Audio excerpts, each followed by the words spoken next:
بسم الله الرحمن الرحيم.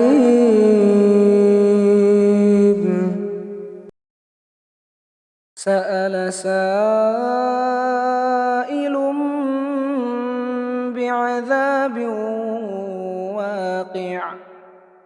للكافرين ليس له دافع من الله ذي المعارج. تعرج الملائكة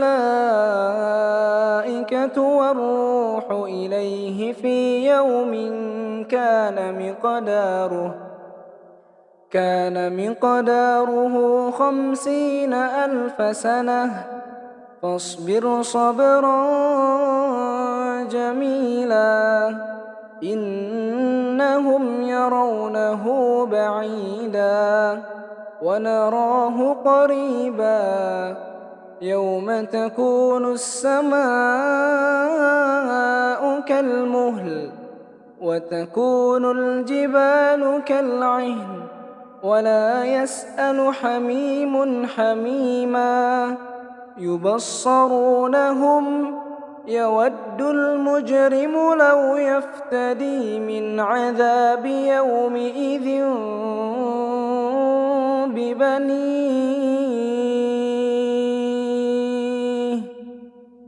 وصاحبته وأخيه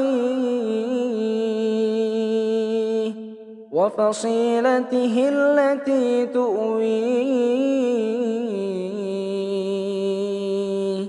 ومن في الأرض جميعا ثم ينجيه كلا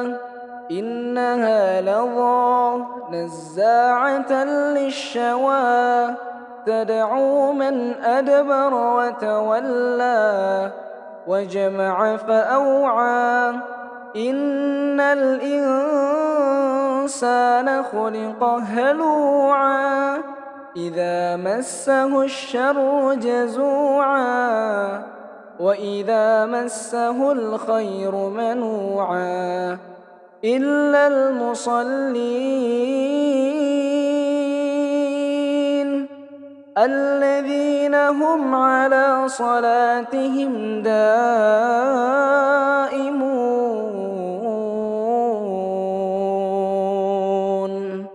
والذين في أموالهم حق معلوم للسائل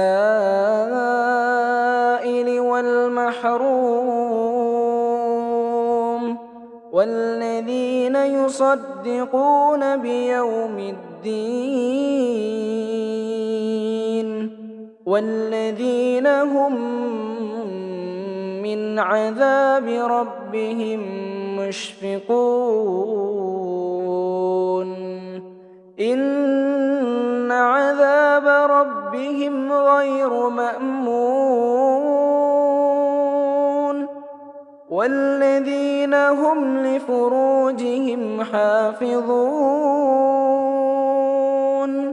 إلا على أزواجهم أو ما ملكت أيمانهم فإنهم غير ملومين فمن ابتغى وراء ذلك فأولئك هم العادون والذين هم لأماناتهم وعهدهم راعون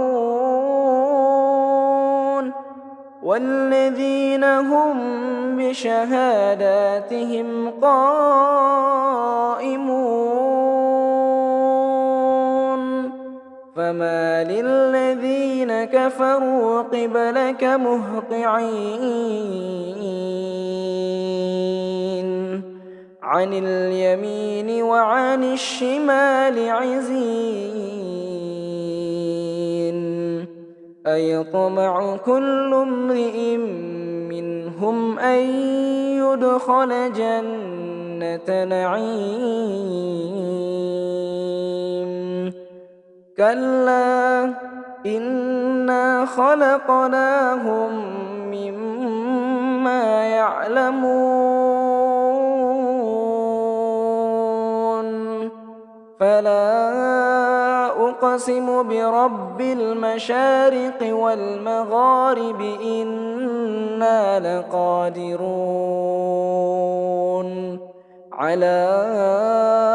أن نبدل خيرا منهم وما نحن بمسبوقين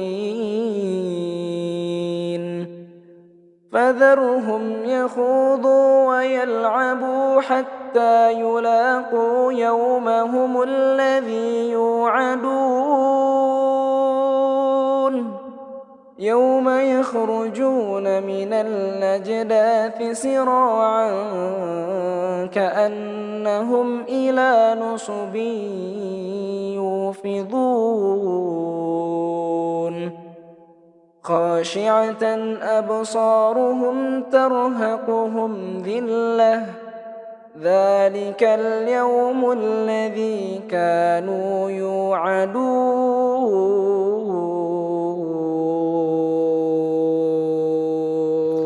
الحمد لله رب العالمين